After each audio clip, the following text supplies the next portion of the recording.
Can an SSD be used as AI video memory? At first, that sounds like a ridiculous question. An SSD is storage. VRAM is memory. One is designed to keep files, and the other is designed to feed data to a GPU at extremely high speed. But when people try to run a large AI model on a normal computer, something interesting happens. The GPU runs out of memory. The system starts moving data around, and suddenly the SSD becomes part of the conversation.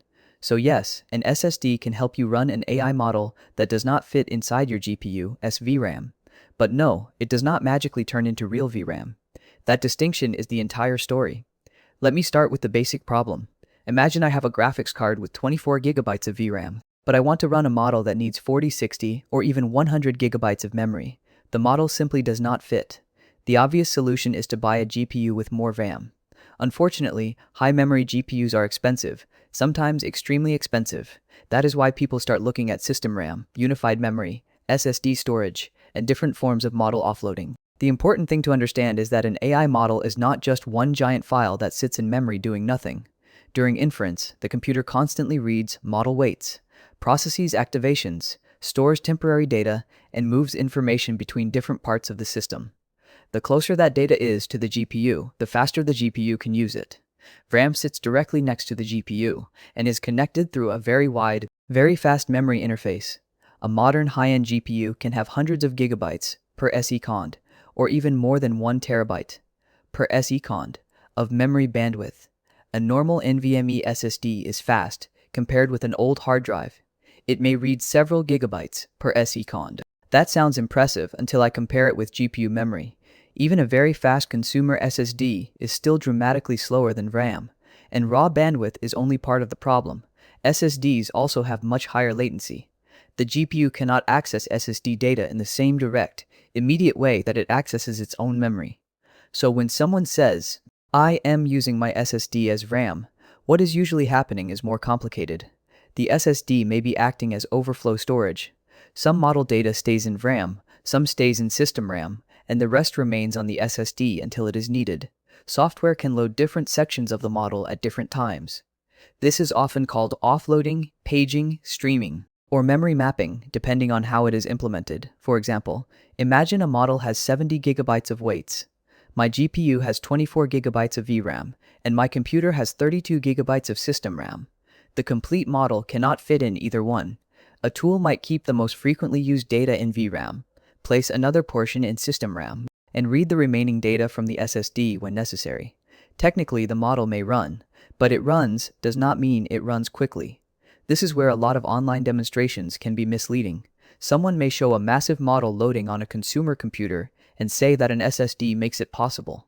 That can be true. But then I look at the generation speed, and the model may produce one token every few seconds. At that point, the SSD is helping with capacity, not performance. It is allowing the computer to access a larger model, but it is not giving the GPU the bandwidth it needs to run that model efficiently. A good way to think about this is to imagine a chef in a kitchen. VRAM is the counter directly in front of the chef. The ingredients are already open, organized, and within reach. System RAM is a refrigerator on the other side of the kitchen. The chef can still get ingredients from it, but every trip takes more time. The SSD is like a storage room in another part of the building. It contains a huge amount of food, but if the chef has to walk there every few seconds, cooking becomes painfully slow. The storage room increases how much food is available. It does not make the chef faster. This is also why system RAM is usually much more useful than SSD space for AI model offloading. RAM is still slower than VRAM, but it is significantly faster and has much lower latency than an SSD. If I have a GPU with limited VRAM but a large amount of system RAM, many AI frameworks can keep part of the model in RAM and move the necessary layers to the GPU. The performance may still drop, sometimes substantially, but it can remain usable. Once the system starts relying heavily on SSD storage, performance can fall off a cliff. There is another important difference between two types of SSD usage. The first is operating system, swap, or virtual memory. This happens when the computer runs out of physical RAM and starts treating part of the SSD as extra memory. On Windows, this is usually handled through the page file.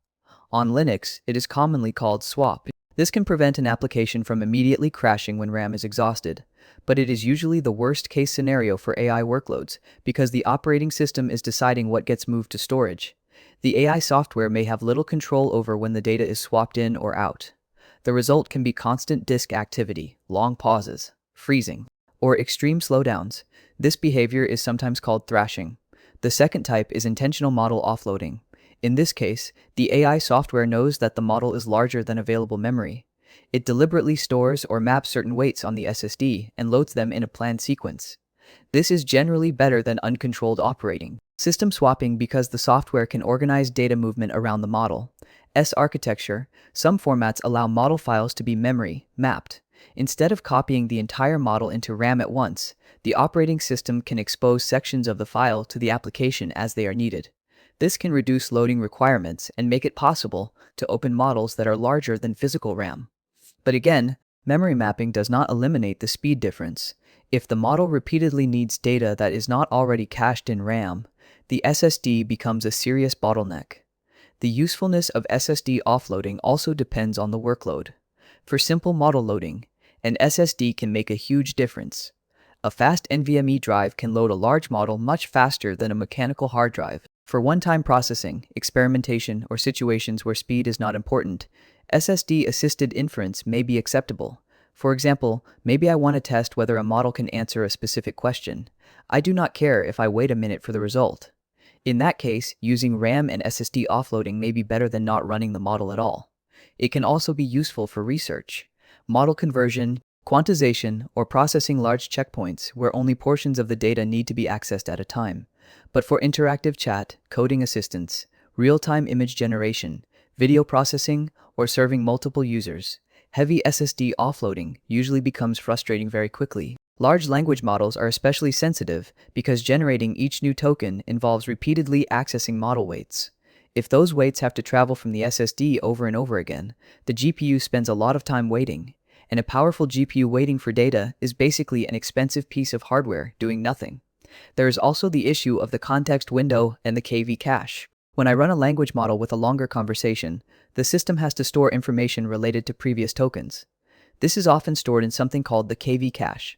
As the context becomes longer, the KV cache can consume a significant amount of memory, even if the model weights barely fit. Increasing the context length may suddenly push memory usage beyond the available RAM. Some software can move part of this cache into system RAM. Moving it to an SSD is theoretically possible in certain architectures, but the performance cost can be severe because the cache may need to be accessed frequently. This is why storage capacity alone does not tell me whether a machine is suitable for local AI. A computer with a 4 TB SSD does not have 4 TB of practical AI memory. It has 4 TB of storage that may be used as a last resort extension for certain workloads. The real memory hierarchy still matters. RAM is the fastest and most valuable space for GPU processing. System RAM is slower, but it can be a useful second level. The SSD provides much larger capacity, but it is better suited for storing models, loading them, caching data, or handling carefully designed offloading strategies.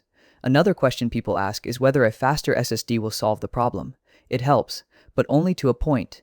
Moving from a mechanical hard drive to an NVMe SSD can produce a massive improvement. Moving from a slower SSD to a very fast PCIe drive may also reduce model loading times and improve some offloading workloads. But even the fastest consumer SSD does not behave like GPU memory. It is still connected through a storage stack, it still has higher latency, and it still offers far less bandwidth than modern VRAM. There are technologies attempting to reduce these limitations. Direct storage techniques can allow devices to move data more efficiently, and some systems are designed to stream data between storage and accelerators with less CPU overhead. Data center hardware can also use specialized interconnects, storage architectures, and software scheduling that are far more advanced than a normal desktop computer. But even in those systems, engineers do not pretend that storage and RAM are the same thing. They are trying to manage the memory hierarchy more efficiently, not erase it. We also need to talk about SSD endurance. AI offloading can create a large amount of reading and writing, especially if the operating system is constantly using the drive as swap. Modern SSDs are generally durable, and simple model reading is not necessarily dangerous. Reading data causes much less wear than repeatedly writing it. But if my system is constantly writing tens or hundreds of gigabytes to a page file because I do not have enough RAM, that can increase drive wear over time. I would not panic about occasionally using virtual memory. But I also would not build a permanent AI setup that depends on aggressive SSD swapping every day. So, should I use an SSD to compensate for limited VRAM? I would treat it as a tool of last resort, not as a replacement. First, I would use a quantized version of the model, reducing weights from 16-bit to 8-bit, 6-bit, 4-bit, or even lower can dramatically reduce memory requirements. A smaller quantized model that fits mostly in RAM will usually feel much faster than a larger model, constantly streaming from storage. Second, I would increase system RAM if the platform allows it. More RAM gives the software a much faster place to offload model layers before it has to touch the SSD. Third, I would choose a model size that matches the machine. It is tempting to run the largest model that can technically open, but a smaller model running at a comfortable speed may be far more useful in daily work. Fourth, I would place model files on an NVMe SSD rather than a mechanical hard drive. Even when the model fits in RAM or VRAM, a fast SSD improves loading and startup times. And finally, I would monitor actual generation speed, not just whether the model launches successfully. A screenshot showing a 100 billion parameter model loaded on a laptop tells me almost nothing. I want to know how many tokens per second it generates, how long the first token takes, how much RAM it uses, how much data is being read from storage, and whether the system remains responsive. So, can an SSD be used as AI VRAM? In the broadest sense, yes. An SSD can act as extra backing storage when the model does not fit into VRAM or system RAM. With the right software, data can be streamed or mapped from the drive, allowing hardware to run models that would otherwise be impossible to load. But in practical terms, an SSD is not VRAM. It gives me capacity without giving me the same speed. It can help a model fit, but it cannot feed the GPU like real video memory. The more frequently, the GPU depends on the SSD, the slower the entire system becomes. That is the key idea. VRAM determines how much of the AI workload can stay close to the GPU system. RAM provides a slower but still useful expansion layer. The SSD is the giant warehouse in the background. The warehouse can save the project when there is nowhere else to store the data. But if the GPU has to visit that warehouse for every step of the job, performance is going to collapse. So I would never buy a computer with limited VRAM and assume that a huge SSD will solve everything. For local AI, storage matters, RAM matters, memory bandwidth matters, software optimization matters. But when it comes to keeping a model fast, there is still no true substitute for having enough high-speed memory close to the processor doing the work.